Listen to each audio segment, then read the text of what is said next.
Hey YouTube, welcome to It's 420 Somewhere. It's Monday, March 15th, and we have a couple stories for you today. The first story is about a study that came out of University of Michigan that is about vaping and kind of comparing vaping marijuana with vaping e-cigarettes and then comparing that to marijuana smoking or just cigarette smoking. And it turns out there's a little bit of bad news there, which is that they're finding vaping marijuana is potentially more dangerous and, according to the study, twice as linked to coughing or whistling and any kind of chest pain than not doing it. So it's more dangerous than e-cigarettes, it's more dangerous than cigarette smoking, and it's more dangerous than marijuana smoking itself.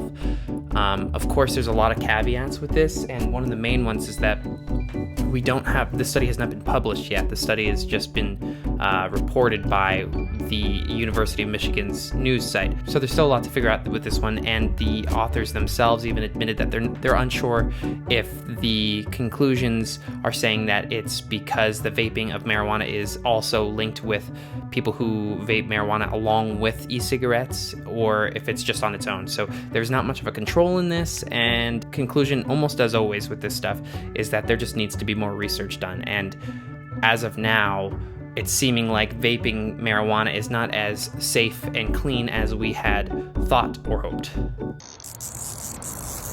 Hey man, what are you doing? Fishing for compliments? I see. Yeah. Is this a metaphor? No, I never know. Are you insecure? Yeah? I got something. Hey man, what's going on? You gotta give me a compliment now.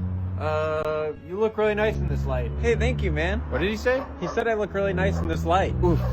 What? Does he mean you look good in just this light or any light? Hey, do you mean just this light or any light? I'm saying you look good specifically in this light. That's not a compliment, man. What about other lights? Doesn't really do it for me. Doesn't do what for you? I don't know, it doesn't turn me on. Oh, Lord. I'm not trying to make you horny or anything. I just wanted a regular compliment. What time is it? It's 4:30. Okay, so every day at 4:30 you probably look good. Okay. From this specific angle where I'm standing. This doesn't make me feel good. Sorry, man. Hey, man, I'm gonna have to ask for that tuna can back. Okay, that's fine. Maybe if you gave me a better compliment. I don't even have a can opener. You could have made a tuna salad. I don't really like tuna salad. I'm gonna give it to him. I'm alright, man. Fuck my life. Okay, and the second story is back to Mexico, where we're kind of realizing the impact of it legalizing marijuana in the entire country. First of all, it is the largest legal marijuana marketplace in the world when this becomes enacted. So that's huge right there in and of itself. The other thing is that now the US is sandwiched between Canada, where marijuana is legal, and Mexico, where it's legal. So there's becoming more and more pressure for US to do the same.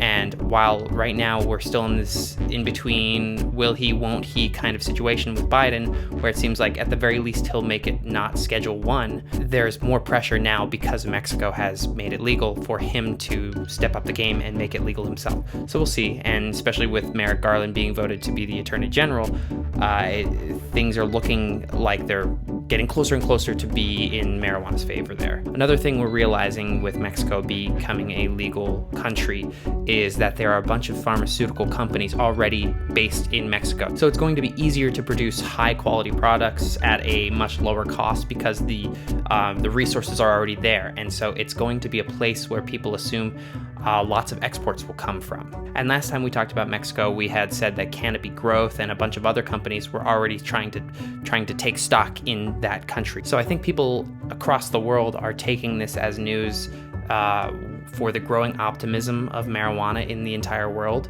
And one example to take from this is the recent acquisition from Curaleaf, which is the biggest pot manufacturer in the US, them buying MAC Life Sciences, which presides in the European Union.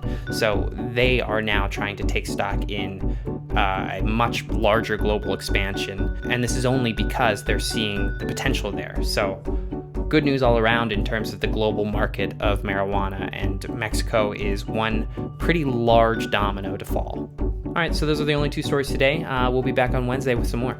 See you then.